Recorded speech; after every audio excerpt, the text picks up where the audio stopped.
तिथं शिकवायला घेऊन जात होती.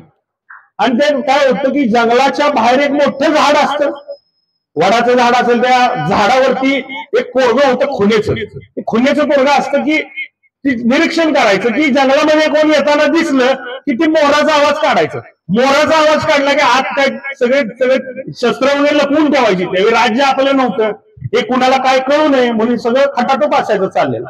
एके दिवशी असंच शिवाजी महाराज आणि सवंगडी होते, त्यांना तलवारबाजीचं युद्धकलेचं प्रशिक्षण जोरात चालू होतं आणि ते बरोबर मोराचा आवाज आला. मोराचा आवाज एकसारखा येतो, अरे कोणतरी अनोळखी व्यक्ती येते, सगळं बंद करा.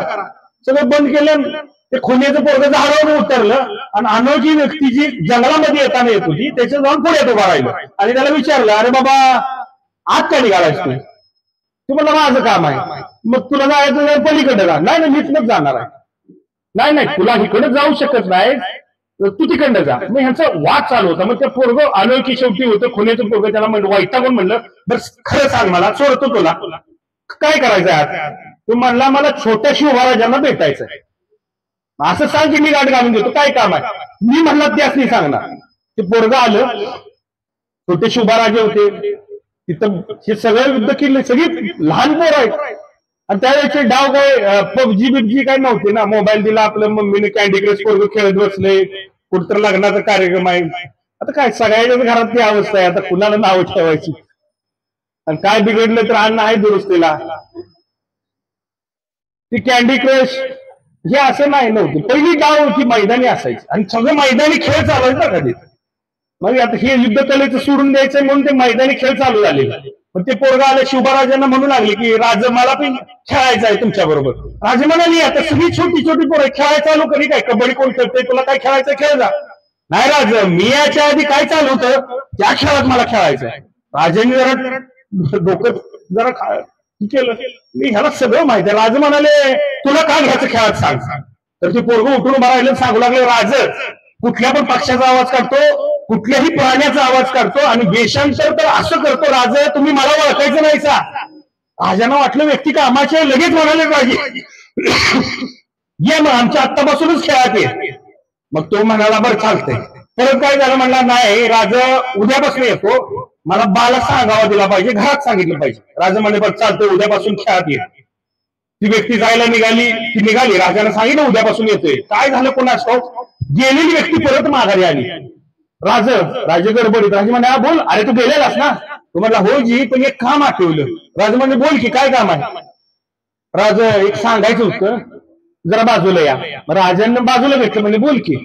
नाही तुमची जी आत गर्दी चालू आहे, तुम्ही जी आत काय काय खेळताय, हो खेळतोय की, ते कुणाला काय कळलं नाही पाहिजे. होय कुणाला नाही कळलं पाहिजे, तुम्ही कुणाला सांगू नको. होय तेच सांगतोय राज, ते खुनेचं पोरगं तुम्ही बाहेरच्या जागावर ठेवले की ते मोराचा आवाज काढतं, मोराचा आवाज काढतं बरोबर की. त्याला सांगा ह्या दिवसात मोर ओरडत नाही ती म्हणून. त्याला सांगा ह्या दिवसात मोर ओरडत नाही ती म्हणून. म्हणजे माणसं जी महाराजांनी टिकली ना, ती अशी होती, दर्याखोरातली काना कोपऱ्यातली सूक्ष्म निरीक्षण असलेली. आणि त्याच नाव होतं बहिर्जी नाईक, रामोशाचा बहिर्जी नाईक. हा कोण झालाय? या हिंदवी स्वराज्याचा गुप्तहेर प्रमुख झाला. हे जे सिंहासन दिसते, हे जे किल्ले दिसत आहेत ना, 80% इतिहास सगळा जो आहे ना तो गुप्तहेरांच्यामुळे आहे. आणि तो लिखित स्वरूपात आपल्याला कधी आढळत नाही, आणि तो आढळणार सुद्धा नाही. का तर लिखित स्वरूपात कोण होते गुप्तहेर, शिवाजी महाराजांनाच माहिती होतं. आणि ते काय ते खोना असतील जे बहिर्जी नाही, तुमच्या शेजारी कोणाच्या घरात येऊन गेले तर समजत नव्हतं बहिर्जी येऊन गेले. एक नाव तेवढं कळलं जातं बहिर्जी नाही. असंख्य होती अशी नावं जी नॅशनल कॅरेक्टर होती, आपल्यासाठी राष्ट्रीय महापुरुष होती, पण त्याची नावं माहित नाहीत, त्यांचा इतिहास माहित नाही. हा स्वराज्य उभा राहिले ना, 80% स्वराज्य उभा राहिले गुप्तहेरांच्यामुळेच उभा राहिले. अशी लोक गोळा केली शिवाजी महाराजांनी, आणि ह्याच्या भरोशावरती हे सगळे युद्ध सगळी केली. आता तुम्हाला सांगतो, पहिला किल्ला जो घेतला ना शिवाजी महाराजांनी, पहिला किल्ला घेतला त्याचं नाव काय कुणाला माहित आहे? सांग गुतून. येस, तोरणा किल्ला घेतला. स्वराज्याचं तोरण त्या ठिकाणी मानलं असं म्हणतात. स्वराज्याचा तोरणा किल्ला घेतल्यानंतर तिथं खजिना सापडला. असं म्हणतात की खजिना सापडला बघा ब्रिजेशजी, सगळ्यांच्या माहितीने सांगतो की असंही काही इतिहासामध्ये पुस्तकामध्ये आढळले की तो खजिना सापडलेला नव्हता, तो शहाजीराजांनी मदत पाठवून दिलेली. हा किल्ला घेतला, ही तुम्हाला भेट. त्या भेटीचा उपयोग कुठे काय केला? तोरणा किल्ला घेतल्यानंतर समोर एक डोंगर होता, त्याचं नाव होतं मुरुंबदेव. त्या मुरुंबदेवाचा एक डोंगर आहे. त्या मुरुंबदेवाच्या डोंगरावरती शिवाजी महाराजांनी किल्ला बांधायचं काम चालू केलं. स्वराज्याचा शिवाजी महाराजांनी बांधलेला पहिला किल्ला, त्याचं नाव आहे राजगड. जे सगळ्यात मोठे किल्ल्यांची स्पर्धा आहे त्या जगामध्ये लागलेली. माग आता ती बातमी खरी खोटी माहित नाही, पण मला असं वाटतंय खरं असेल की सगळ्यात जो सर्वोत्कृष्ट किल्ल्यांच्या यादीमध्ये पहिला किल्ला जो आला तो राजगड आलाय आपला. आणि तो राजगड हा कोणी बांधलाय? शिवाजी महाराजांनी बांधलाय. आणि तो आल्यानंतर पहिली 1656 मध्ये त्यांनी काय केलं, 1654-55 मध्ये त्यांनी पहिल्यांदा जावळी घेतली. तिथं जावळी घेतली ना, सातारा ते जावळीचा जो जंगल होतं, ते जावळीचं जंगल शिवाजी महाराजांनी घेतलं. आणि तो जंगल जिंकल्यानंतर त्यांनी एक दुसरा किल्ला बांधला. त्याचं नाव आहे एक दोरप्या नावाचा डोंगर आहे, ही मुरुंबदेव. आणि इकडचं नाव काय डोंगराचं? दोरप्या. दोरप्या नावाचा डोंगर आहे. तो डोंगर इतका बिकट होता, जायची वाट सरळ नव्हती. अशाच परिस्थितीत राजांना वाटतं इथं किल्ला पाहिजे, आणि त्याचं नाव आहे, किल्ला तिथं बांधला, त्याचं नाव आहे प्रतापगड. आणि त्या प्रतापगडाचा उपयोग कधी झाला? लगेच 2-3 वर्षामध्ये सन 1657 हा अफजल खान ज्यावेळी आक्रमण करून आला, तो प्रतापगडावरती मारला गेला. आता विचार करा, जो प्रतापगडावर एवढा बिकट आहे, अफजल खान आलाय, सोलापूर मार्गे आला, सोलापूर मार्गे तो पंढरपूरमध्ये आला, तुळजापूरमध्ये आला, तिथं मंदिरं फोडली, काय केलं, तो पंढरपूरमध्ये आला. पंढरपूरमध्ये आज जी विठ्ठलाची मूर्ती दिसते ती चलमूर्ती नव्हती पहिली. म्हणजे आपल्याला ती जागे उभं राहिलेली विठ्ठलाची मूर्ती पांडुरंगाची दिसते, ती पहिली चलमूर्ती होती. म्हणजे चलमूर्ती म्हणजे आपली ही जशी मूर्ती आहे इकडे उचलून तिकडे ठेवता येते अशी चलमूर्ती होती.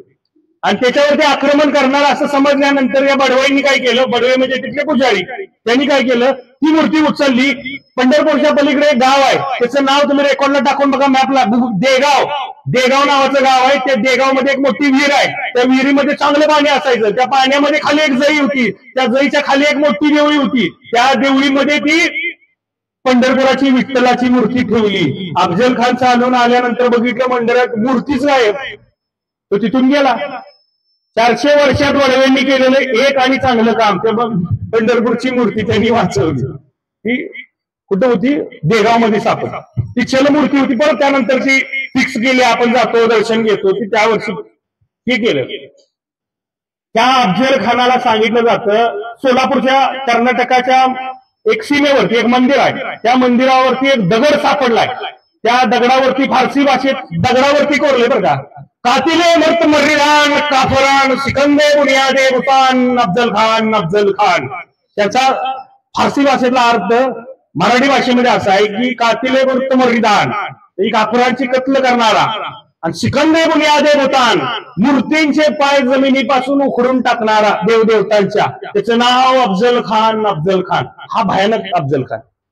25,000ची फौज त्यानं बरोबर घेतली. 3 वर्ष पूर्ण साहित्य घेतले, तोफा, हत्ती, घोडे, शमशेरी, भाले सगळं बरोबर. हा आलाय चाल करून कुठं?